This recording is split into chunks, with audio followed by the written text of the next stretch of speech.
Law 34. Be royal in your own fashion. Act like a king to be treated like one. Judgment. The way you carry yourself will often determine how you are treated. In the long run, appearing vulgar or common will make people disrespect you, for a king respects himself and inspires the same sentiment in others. By acting regally and confident of your powers, you make yourself seem destined to wear a crown. Observance of the law. When Christopher Columbus was trying to find funding for his legendary voyages, many around him believed he came from the Italian aristocracy. This view was passed into history through a biography written after the explorer's death by his son, which describes him as a descendant of Count Colombo of the castle of Cucero in Montferrat. Colombo, in turn, was said to be descended from the legendary Roman general Colonius, and two of his first cousins were supposedly direct descendants of an emperor of Constantinople. An illustrious background indeed, but it was nothing more than illustrious fantasy, for Columbus was actually the son of Domenico Colombo, a humble weaver who had opened a wine shop when Christopher was a young man, and who then made his living by selling cheese. Columbus himself had created the myth of his noble background, because from early on he felt that destiny had singled him out for great things, and that he had a kind of royalty in his blood. Accordingly, he acted as if he were indeed descended from noble stock. After an uneventful career as a merchant on a commercial vessel, Columbus, originally from Genoa, settled in Lisbon. Using the fabricated story of his noble background,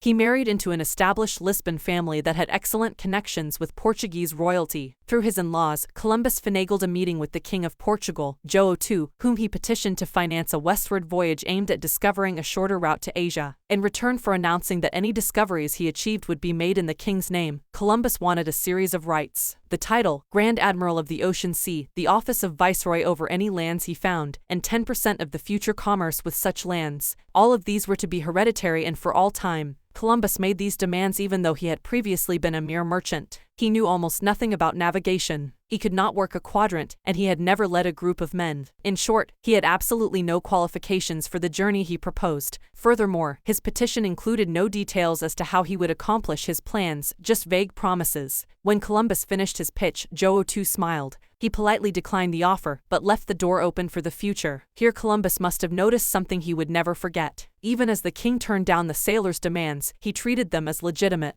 He neither laughed at Columbus nor questioned his background and credentials. In fact, the king was impressed by the boldness of Columbus's requests, and clearly felt comfortable in the company of a man who acted so confidently. The meeting must have convinced Columbus that his instincts were correct. By asking for the moon, he had instantly raised his own status, for the king assumed that unless a man who set such a high price on himself were mad, which Columbus did not appear to be, he must somehow be worth it. A few years later, Columbus moved to Spain. Using his Portuguese connections, he moved in elevated circles at the Spanish court, receiving subsidies from illustrious financiers and sharing tables with dukes and princes. To all these men, he repeated his request for financing for a voyage to the west, and also for the rights he had demanded from João II. Some, such as the powerful Duke of Medina, wanted to help, but could not, since they lacked the power to grant him the titles and rights he wanted. But Columbus would not back down. He soon realized that only one person could meet his demands: Queen Isabella. In 1487, he finally managed a meeting with the queen, and although he could not convince her to finance the voyage, he completely charmed her and became a frequent guest in the palace. In 1492, the Spanish finally expelled the Moorish invaders who centuries earlier had seized parts of the country. With the wartime burden on her treasury lifted,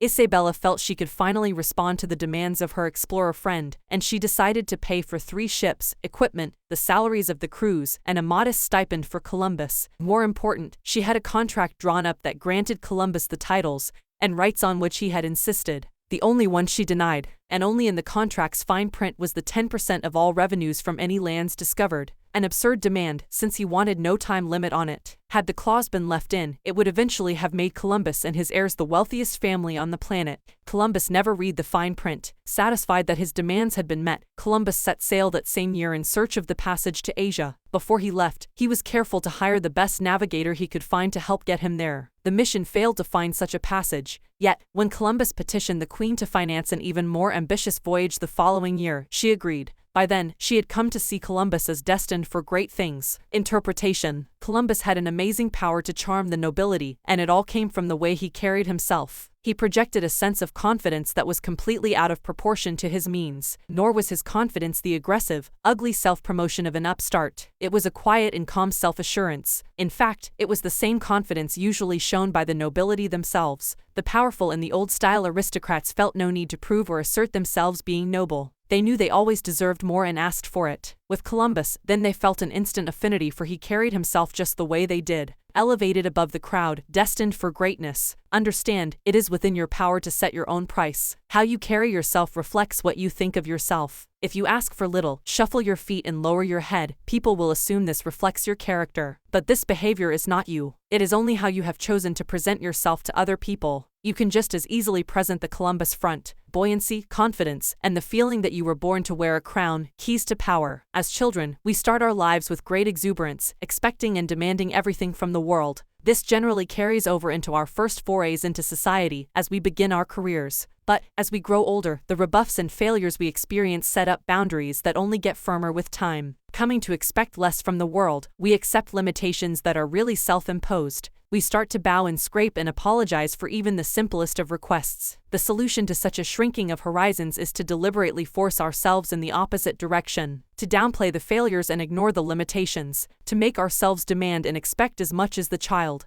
To accomplish this, we must use a particular strategy upon ourselves. Call it the strategy of the crown. The strategy of the crown is based on a simple chain of cause and effect. If we believe we are destined for great things, our belief will radiate outward, just as a crown creates an aura around a king. This outward radiance will infect the people around us, who will think we must have reasons to feel so confident. People who wear crowns seem to feel no inner sense of the limits to what they can ask for or what they can accomplish. This, too, radiates outward. Limits and boundaries disappear. Use the strategy of the crown, and you will be surprised how often it bears fruit. Take, as an example, those happy children who ask for whatever they want and get it. Their high expectations are their charm. Adults enjoy granting their wishes, just as Isabella enjoyed granting the wishes of Columbus.